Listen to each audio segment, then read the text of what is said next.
In my growing years, I have always been a fan of Western movies and was fascinated by the actors who rode horseback carrying just a water bottle and a canvas roll that was their sleeping gear. They would park themselves for the night anywhere in the wild, set up a small fire, and live minimally.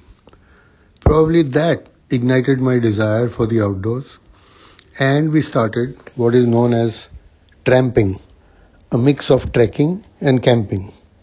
I shared this idea with my compatriots and co campers, and a ragtag group of four were the first volunteers: Bakshi, Prakash, Parvez, and myself.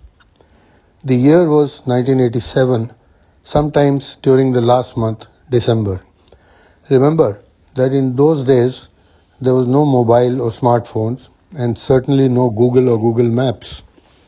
As a first step, we went shopping for camp gear to Crawford Market.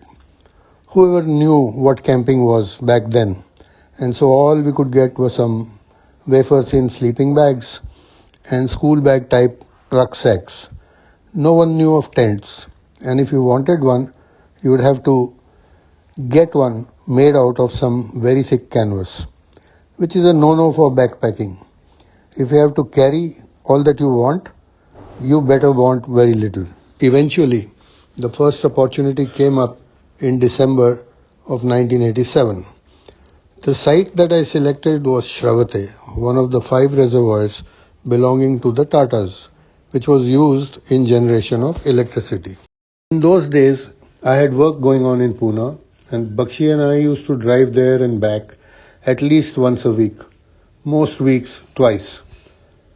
So this particular hill was always in my sights as a good camping spot. From far, the top looked bare, which it was, with just one lone tree at the south end side. From the eastward, a gentle slope led to the top, and all in all, it looked like an easy climb. The goofs that we were, little did we know that what looks easy from 5 to 7 kilometers away may not be so. Nevertheless, the 4 of us hopped into my Maruti 800 Fronty one fine Saturday morning, drove down to Karla, and hey, remember, at that time we had not even dreamed of expressways. So we reached Karla, drove down to the MTDC resort, and requested the manager to let us park our car there for the night.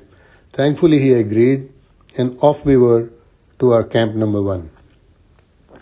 We carried all our stuff on our backs, crossed the highway, and trotted our bodies to the Equira hill, beyond which lay our destination for the night, the Shravate Reservoir. I was way too heavy back then, almost touching 100 kilos, and had to make a number of stops before we reached the top, sweating and panting. It was noon by then, and we decided to take some rest from the sweltering sun under that lone tree that we used to see from the road. We munched on some packed food and lay there for some time on our brand new so-called sleeping bags. After a couple of hours, we decided to start our trek down to the water body and started to scout for paths leading downhill. Believe me when I say that in those days, the entire hillside was covered by a thick, intertwined, bushy forest. We could not find any man-made paths going down, and tried a few times, but always had to back up as the bush was too thick and covered with thorns. It was now touching 5 p.m. and would get dark soon. Panic began to set in as we had no water to drink and had to reach down before dark. In our frantic efforts to search for a way down, I somehow got my right foot stuck between 2 small rocks and took a tumble, thereby fracturing my ankle. That meant the end of Camp 1. And now the challenge was to spend the night there and getting back downhill to the car, which was 8 to 10 kilometers away. Parvez and Bakshi started to scout for water and found a small hole somewhere on top of the hill which had stagnant water, but it looked to be perennial. Such water bodies are always covered with some fungus and swarming with some very tiny flies. But what the hell, it was water, potable or not. So we survived the night near a barn-like structure under that lone tree, eating whatever little that we had carried and drinking that mineral water. By night, my right foot had swelled up to almost twice the size, so I dared not remove my shoe for fear of it not fitting back again. But right there, right then, I took up a challenge that I will be back here again 30 days from now, exactly. All my friends agreed and cheered at the idea, and we did drink to that.